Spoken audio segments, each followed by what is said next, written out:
fourth year accompanying Emily for her studies abroad. Suddenly, chaos erupted in Country M. All the international students were rushing to head back home. But right then I lost my passport, and Emily vanished with it. When I was stranded abroad, fearing for my life during the unrest, Emily made it back safely with this junior guy. I saw a photo that this guy posted on social media featuring Emily's profile with a caption mocking, "Amidst the chaos, luckily I have you." After barely surviving all that, I filed for divorce. Emily freaked out. Listening to the busy tone on the phone once more, my arm dropped helplessly. The unrest began again downstairs. Gunfire, screams, and sirens filled the air, leaving me anxious and scared. I hid back in the room, but the next second, I heard the sound of breaking glass from the living room. A stray bullet had just pierced the living room window. I had no idea when this chaos would end, so I just curled up and shut it all out. Most of my peers had already gone back home, away from this troubled place. But without my passport, I couldn't book a plane ticket and was stuck. My passport was kept together with Emily's, but when she left suddenly, I woke up to an empty bedside. Calling her only got me a busy tone. When Emily finally replied, she just brushed it off saying she had something urgent. Without John's social media post, I might have believed she had an emergency that made her forget to take me along. I texted Emily, telling her my passport went with her and now I couldn't leave. She didn't respond for a long time. Our food supply was running low. The chaos downstairs continued. I had planned to go and grab some supplies once things calmed, only to find all our cash missing too, gone back home with Emily. No money meant more than just going hungry. Rent was due soon. Shaking, I repeatedly dialed Emily's number until my phone was at 2% battery. She finally answered with, "In surgery, handle it yourself." Yet, John's latest post showed Emily hanging out with them, not in surgery. Inability to pay rent led to the landlord coldly retrieving his keys, leaving me out on the street. With no battery, my phone died too. Considering the recent news, I prayed to avoid running into any rioters. But of course, things didn't go my way. A gunshot jerked me awake from sleep. Chaos broke out where I was hiding. Bullets whizzed around. Shrinking into a corner terrified, a bullet suddenly shot through my shoulder. Blood gushed before I even realized what happened. No matter how much I pressed on it, blood seeped through my fingers. I was only 25. I didn't want to die abroad. Desperate, I cried out for help, but no one could hear me. Eventually, I passed out. When I woke, the sharp scent of disinfectant filled my nose. I was in a hospital. An auntie who owned a Chinese restaurant had rescued and brought me here. Faced with high medical bills, I'm not sure how I could thank the stranger for offering such warmth in a foreign land. "Leave me your contact details. I need to pay you back." "No worries, money isn't the issue." "Young man, why haven't you gone back home yet?" My passport got lost. I can't go back now." After hearing my predicament, the auntie helped me get a new passport at the embassy and even bought me a ticket back home. As the plane landed, I took a deep breath. Finally, I could stop worrying. The literal feeling of coming back from the dead brought tears to my eyes. After saying goodbye to the auntie, I looked at a 20-hour-old message from Emily on my phone. She said to wait a few days for her to arrange someone to help me return. I smirked, not reaching out. I took a cab home alone. Besides, calling wouldn't make her come to pick me up. She'd just tell me to wait or handle it myself. Sometimes I wondered what this marriage was even for. Back home, I collapsed onto the bed, too exhausted to care. It had been a while since I'd had such a peaceful sleep. Some noise woke me. There was a man's laughter in the house. Confused, I walked out of the room to see Emily and John sitting on the couch. They were watching something on the laptop, looking cozy. As I walked behind them, they hadn't even noticed me. "What are you doing?" My sudden voice startled John. He jumped from the couch, looking at me nervously. "Sam, when did you get back? Why didn't you tell us?" It seemed that while I was gone, they had probably used friendship as a guise for other things. "So, why are you in my house?" I asked John, focusing on Emily instead. "He just got back, no place to stay, so I let him crash here." "Oh, Emily, How thoughtful you are. Your husband could wait amidst the chaos abroad. But you rushed home with a junior and let him stay at our place. Sam, John is young with no experience. I was just worried he'd encounter problems outside. What about me? When you left me alone in Country M, did you think about the trouble I might face? My words silenced her. Our apartment was very secure. What could possibly happen? Besides, Emily paused. You got back safely. Safe. I laughed bitterly at how ironic that sounded. After narrowly escaping death, to me it was safe. I lost any drive to argue with her. As I turned to leave, Emily grabbed my arm, attempting to calm or apologize. It won't happen again. You've had a long journey. Let me run you a hot bath, she offered. I pushed her hand away with a smile. No need to bother. I'm interrupting you guys. Sam, Emily frowned in displeasure. Stop being childish. The tension crept up the room. Suddenly, John spoke softly. Sam, Emily, it's my fault. I shouldn't have caused trouble between you. I'll move out right away. Please, don't let this affect your relationship. He scrambled to the guest room, packing his things as if gravely wronged. Emily and I stood in a stalemate in the living room. He's just a kid. Why bicker with him if he gets into trouble out there? I gave a half-hearted smile, struggling to muster any genuine emotion. Bitter smile. You can keep him company if you're worried. When John came out with his luggage, Emily got up and rushed to help him. I'll take him to find a hotel and come back later. With that, she slammed the door and left. Once again, Emily left me behind for someone else. I should be angry, but right now I feel eerily calm. So many years of indifference have worn down my feelings for her. Even when I see her favoritism, I'm unmoved. I poured myself a glass of water while sitting on the couch. My injured right arm was too weak to lift anything. The wound kept throbbing, even more so in the quiet night. Every time it hurt, I'd remember that day, how helpless and scared I felt. Emily returned in the middle of the night. She laid her coat over me, waking me up. Even though we're back home, I can't shake off the shadows of the past. I sleep on edge. Seeing me awake, she sat down next to me. Why aren't you sleeping in the bedroom? Too lazy to move. I pushed aside Emily's coat. It smelled like John's cologne, a reminder of how close they had been, which made me nauseous. Emily picked up the coat, looking more frustrated than anything. Leaving you there was my mistake, but you shouldn't take your anger out on others or question my relationship with John. Sam, I get your feelings, but don't go overboard. John and I are just colleagues. And since you're back, why didn't you tell me? I was worried. Worried? If you were really worried, you wouldn't have left me alone in the US for days on end. In the past, her sweet words might have calmed me, but seeing John at my house made me realize she never cared about me. If she wanted to, she'd know how to take care of people and protect them. I was the one chasing Emily all along, believing that if I could win over the person I love, it would be worth it. In this unequal relationship, she's always been above me. To help Emily study abroad, I even used family resources and stayed there with her, angering my parents. My father was so mad he cut off my finances. Later, when Emily proposed, I thought my sincerity had moved her. But years of marriage and she's still so cold. Leaving you alone was wrong, but I had an emergency that required me to come home immediately. John came back with me because of that. Oh, I see. Sam, what's with that attitude? I rubbed my aching shoulder, too exhausted to argue anymore. Sorry, it's late. I'm tired. Maybe I've been too easygoing in the past, so easy that she thinks I can be brushed off with a simple explanation. But now, I don't want to hear any more excuses from Emily. Ignoring her, I went to my room and locked the door. After hesitating for a while, I took a deep breath and opened my contacts, anxiously calling my mom. Hearing her familiar voice after so long brought tears to my eyes. Mom, I want a divorce. Everything I delayed for Emily, including giving up my family business, I don't want that anymore. I want my own life back. After opening up to my parents, they forgave my past stubbornness. My dad said once I sorted things out, he'd give me the chance to prove myself.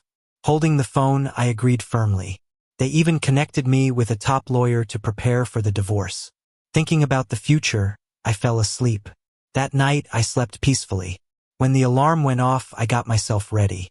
In the living room, Emily was typing fast on her laptop. Hearing me, she surprisingly spoke kindly. "Have breakfast. I got you something." Suspiciously, I eyed the food on the table. It was peanut intestine noodles, really tempting. This was rare for Emily. I picked out all the peanuts with my chopsticks and dug in. Seeing the peanuts on the table, Emily was about to ask, but I explained straight away. "Oh, I'm allergic to peanuts, not picky. Don't misunderstand me." Emily looked shocked and mumbled, apologizing. I cut her off mid-sentence. "The noodles are good. Thank you."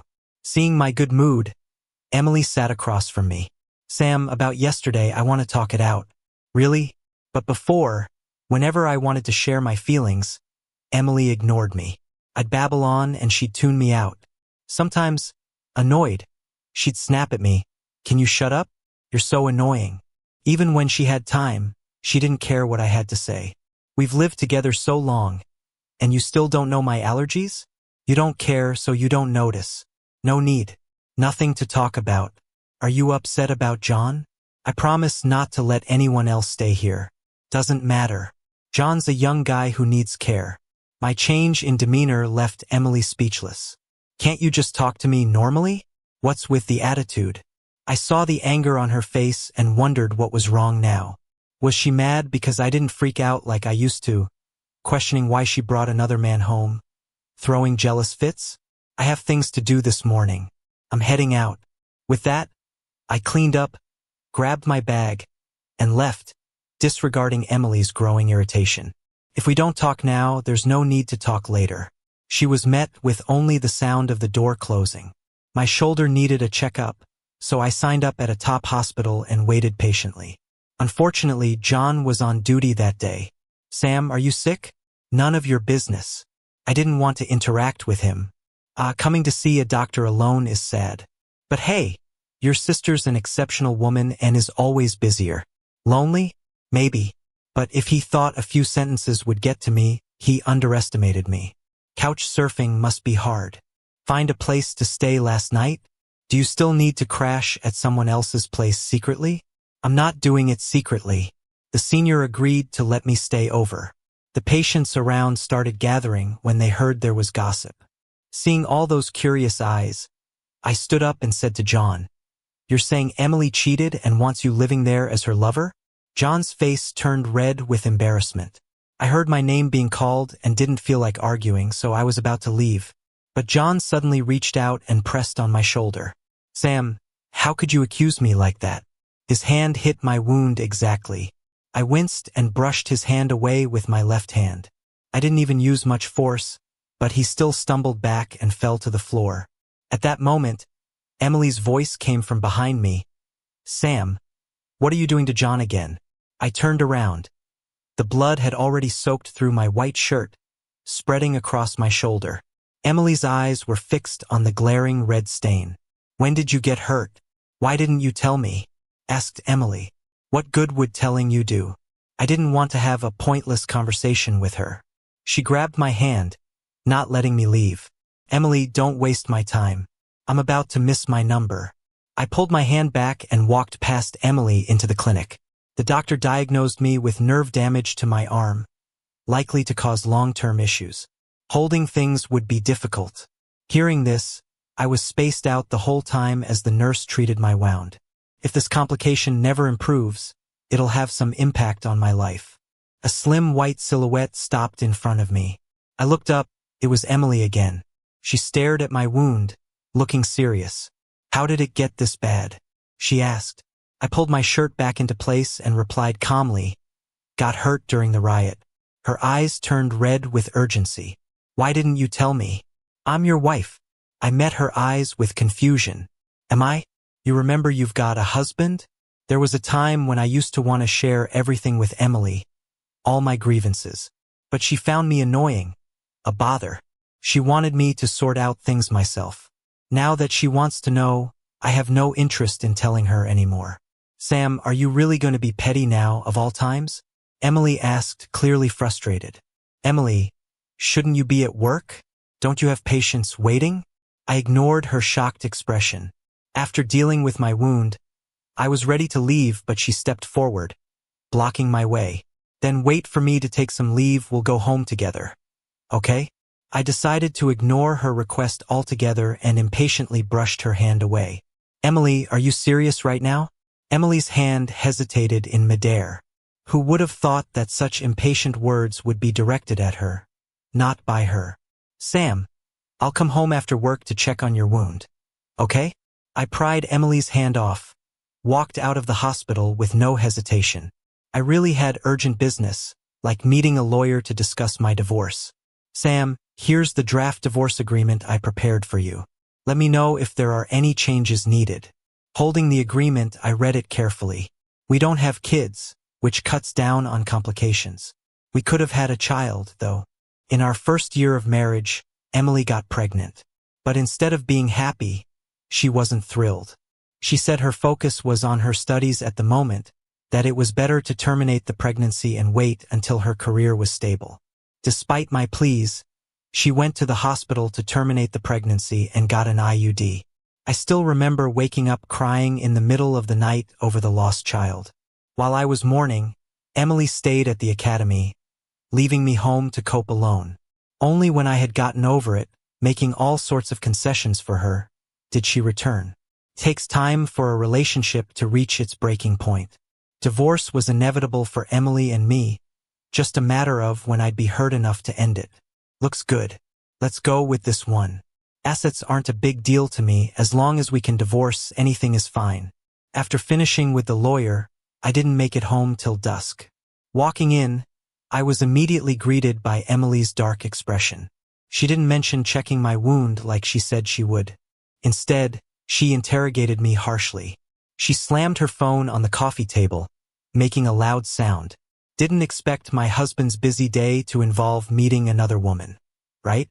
Seeing her anger, I noticed on her phone was a picture of me chatting with the female lawyer in a cafe. It's just coffee with a friend, I said. Sam, don't you owe me an explanation? She demanded, picked up her phone. As soon as I touched the screen, the photo shrank back, revealing the chat with John. Senior, I saw Sam with a strange woman. Read the message. So John had snapped the photo? No explanation needed, nothing happened. I didn't bring anyone home. Emily, still fuming, stopped short, eyes fixed on my hand. Your hand? Where's your wedding ring? I pawned it. When I was abroad, I needed cash. There was no money without pawning valuable things. Couldn't keep burdening Auntie. If you needed money, why not tell me? How could you pawn our ring? I tried looking for you. You said you were busy and to handle it myself. As she recalled her past words, Emily seemed uneasy. Which pawn shop? I'll get it back. I didn't answer. I took out the divorce papers from my bag and placed them on the coffee table. Seeing the word divorce, panic flashed in Emily's eyes. Divorce? Why? I didn't bother explaining any further. I wasn't here for negotiations. Just to inform her there was nothing left to talk about. Divorce was better for both parties. Sam, can you stop being dramatic? You can't scare me with divorce, she said. I halted, my back to her. I'm not being dramatic. I've already signed. Emily stepped forward to stop me, but I was quicker and locked the door. Ignoring her pleading outside, I gathered my things. Despite being married for years, life hadn't really changed. I barely bought new clothes, and my pack filled just right. Seeing our wedding photo on the nightstand, I took it out, cutting myself from it. Emily had flashed one of her rare smiles during the shoot, making me believe I was different, caught in fantasies of our future. Emily knocked a few more times. Suddenly, the phone rang outside. She declined a few calls, but the person kept persistently dialing. She had to answer it. It was John. I had no clue what the boy said, but Emily rushed off. After hearing the door close, I was just about to leave with my suitcase. My phone buzzed. It was Emily. Sam, I have something to deal with. Let's talk when I get back. I didn't respond, just got into the car headed home. The next day, I got woken up by the phone ringing like crazy. Emily was blowing up my phone. I said everything I needed to say yesterday. I just blocked her number. When she couldn't reach me, she even called using John's number. But I blocked them all. The days at home were busy. I had to get my mind set for work again. I'd lost a few years because of Emily. Getting back into the swing of things wasn't easy. I was swamped until an old classmate invited me to a reunion. A few of them were rising business stars, potential partners I was interested in. I gladly agreed to go. When I got there, everyone left a seat open next to me. All the other seats were taken. Something felt off. Sure enough, Emily showed up. She acted like everything was cool, sat next to me, and grabbed my hand. "Where have you been, honey? Let's head home together after this. Okay? It's your idea for the reunion." Before Emily could answer, the old classmate next to me piped up. "Sam, you were so determined to win Emily over back then. Managed to finally tie the knot, so why the divorce now?" Others chimed in too. "Yeah, couples fight on the bed, make up on the foot. Harmony brings wealth." I was getting annoyed, wanting to leave, but Emily wouldn't let go of my hand. Her tired eyes looked at me, as if asking how long I planned to keep this going. Everyone's eyes were on us. It was driving me crazy. I stood up abruptly and without saying goodbye, grabbed my coat and left. I yanked my hand free from Emily's grip, but hurt my old wound in the process. I winced from the pain. Emily saw something was wrong and let me go. As soon as I stepped out of the private room, the world felt quiet again. But Emily followed. "I have meds in the car. Let me take a look at your wound." "No need. I'll go to the hospital myself." "You won't even let me help a little, Sam? Why so heartless?" The pain in my shoulder was excruciating. I didn't want to say another word. Seeing I ignored her, Emily forcibly dragged me along despite my protest. Once inside the car, I kept resisting her touch. "Don't move. It's not a minor issue if your wound reopens." Emily applied the medicine carefully, afraid to hurt me. I remembered rushing home one rainy day to cook for her, slipping and cutting my knee open. I made it home, blood-stained and all, only to meet Emily's disgusted gaze. The wound hurt, and I begged her to help me with it. But she just coldly tossed me the first aid kit and went back to the study. "I have papers to read. Do it yourself." I was about to get out but realized Emily had locked the door. "Open the door. Let me out. Sam, let's go home. Okay?" "Emily, we're getting a divorce." "I don't agree to the divorce." I stared at her and suddenly asked, "Is torturing me like this fun for you? I never wanted to hurt you. I just want you back." It was only then I realized how childish and ridiculous the Emily I no longer loved really was. She didn't care how embarrassed I'd be, inviting our classmates to pressure me. She only thought about using their pressure to bring me back, never considering my position. "Don't make me hate you, Emily." I warned her one last time. She looked a bit confused and felt wronged. "Sam, why are you treating me like a stranger now?" Eventually, she gave in first, unlocking the door to let me leave. I called my car service and went straight back to the villa. Emily wasn't giving up, tailing me in her car. She underestimated my driver's skills, who lost her after a few turns. She not agreeing to the divorce meant nothing to me. After 2 years of separation, I could just file for divorce anyway. Right now, I just needed to get my career back on track. I'd lost too much time because of Emily. After getting back, I was put to work from the ground up again. Working in the company brought a fresh energy I hadn't felt in a while. The young folks in my department were around my age but much more cheerful. Thanks to them, I began leaving behind memories of the past. Work started to feel natural again. Everything was falling into place. I often forgot to eat, and a sudden stomachache forced me to the hospital. I made sure to pick one where Emily wouldn't be. Yet, while getting my meds, I ran into John. Turned out they were invited to a forum these days. When he noticed me, he wasn't too happy. He blocked my way. "Sam, still around, huh? Thought you'd run off with some woman." With my stomach already upset, I didn't have the energy to engage. I tried to move past him, but he wouldn't budge. Instead, he escalated, sneering as he got closer. "So now you're playing hard to get? Emily's like a ghost because of you. If you have any sense, let her go." "John, I don't have time to talk about women right now. Get out of my way." John had no intention of retreating. You won't be smug for long. Emily will divorce you and marry me. His eyes showed his pride, revealing a smug arrogance. True, Emily's favoritism got him strutting. Fine, just have her sign the divorce papers. I've been waiting a long time.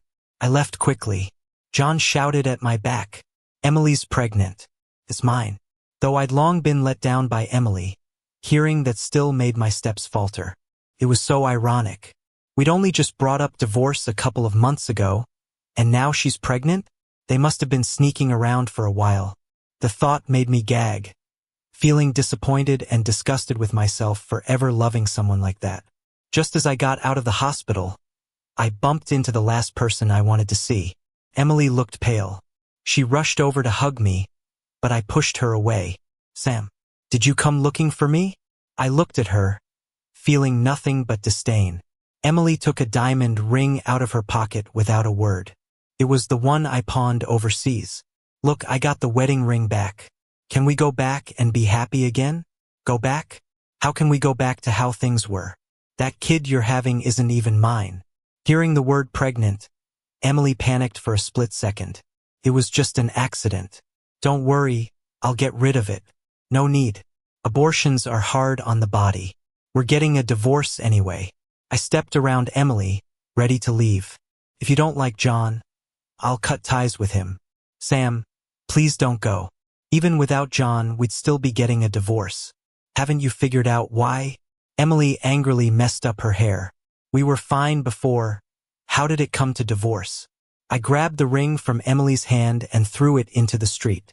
Cars crushed it to pieces, just like our relationship, broken and beyond repair. Emily wanted to pick it up but didn't stand a chance. Let's get divorced. I'm sick of feeling disgusted by her. She never understood how selfish she was. How can someone so self-centered understand another's feelings? Our years together, how can you leave them behind? Years? You've wasted 6 years of my life. I don't want you to ruin any more of it. Let me go, okay? No, Sam, we loved each other so much. How can you say it was a waste? Love? Then tell me, do we have any happy memories? Emily drew a blank, thinking for a long time but couldn't come up with anything. What she thought was love was just a facade built on my sacrifices. I dealt with the loneliness while she enjoyed the show. Is there really no chance of reconciliation? None. If I could, I wish I'd never met you. With that, I walked away without a second glance. A month later, Emily and I picked up our divorce papers at the courthouse. She looked visibly gaunt and tired, with bloodshot eyes.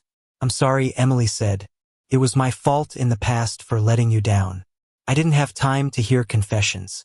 I took the divorce papers and left. My career was on an upswing. I had too much on my plate to dwell on the past. 2 years later, thanks to my skills, I climbed to a management position in the company. A stable career helped me find life's meaning again. My parents were over the moon with pride. I was meant to shine like this. With success, more people pursued me, but once was enough to make me wary of marriage. I adopted an adorable cat as part of my new family. When I saw Emily again, she looked different, carrying a child, a special needs boy.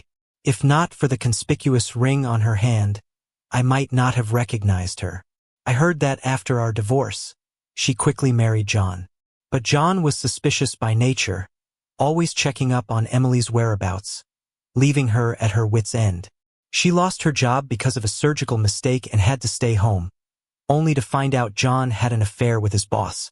Sensing my gaze, she turned and saw me. Her face went pale, eyes teary. I pretended I didn't see her and rolled up the car window, signaling the driver to go. For the rest of my life, we won't cross paths again. I've got my own bright future ahead of me,